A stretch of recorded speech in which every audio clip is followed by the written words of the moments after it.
Okurugirira ahari John Mari orukujunanizibwa ebya X-ray ahirware rya Hoima Regional Referral Hospital. Irware rikatunga ebyoma bya X-ray hamwe n'ebya ultrasound omu mwaka gw'2021 kandi ebyoma byahisi abantu obuhereza konka bija byafa nk'omwaka gumwe oguhwire. This machine was brought in during the COVID time. They were brought the X-ray machine and the ultrasound machine during COVID time. They came in 2021 in January when it was installed. It has been working well till of recent almost 1 year now. This screen blackened out. Mari nashobora ngu enshumi nke zihingwire ekitongore ky'ebyamagara kikohereza abakugu abizire bakashwijuma bakashanga ngu ebyoma ebi bitungiremu obuzibu kandi nibyetenga kanukwa. Obwahati obu bakitegerize bamakanika irwarire eri tiryine buhereza bwa X-ray. The technicians came here. The service is done centrally by the Ministry of Health. They sent technicians here. They came here around 3 weeks back. 3 weeks back, and they told us this light here was not there. They put a certain component there which started lighting, but the whole thing cannot open up. Mari nagira ngu abarwire abarikwetenga obuhereza bwa X-ray nibashanga obuzibu kutunga obuhereza kuruga aheeru y'irwariro okukira munonga abantu abarikuba batungireza butandu abaine amagufa gahendekire.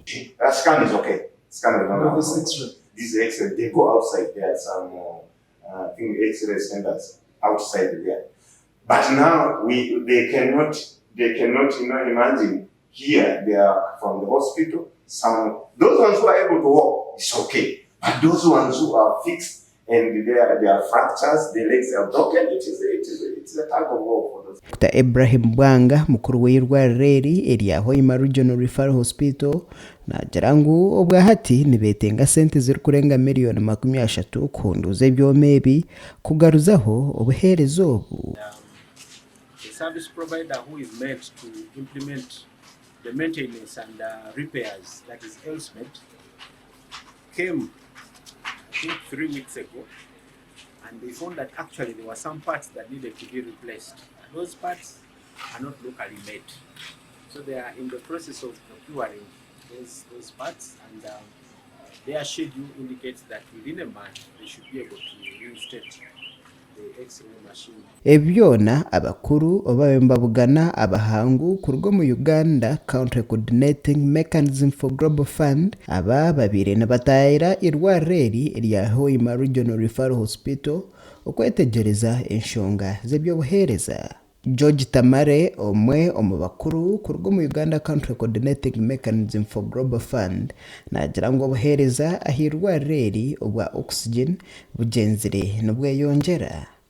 Kitusobola okuba omuka kuba kitwalako amasanyalaze manjiko naye ng'ebintu byonna tuli basanyufu nti ekyuma weekiri kyaggwa already twali kitestinga kikola bulungi era kigenda kuba kisobola okufulumya omuka gw'obulamu omulungi okutuuka ku balwadde bonna abagwetaaga mu ddwaliro lino naye ne mu malwaliro agati wetolodde ate bakufuna ku bwereere.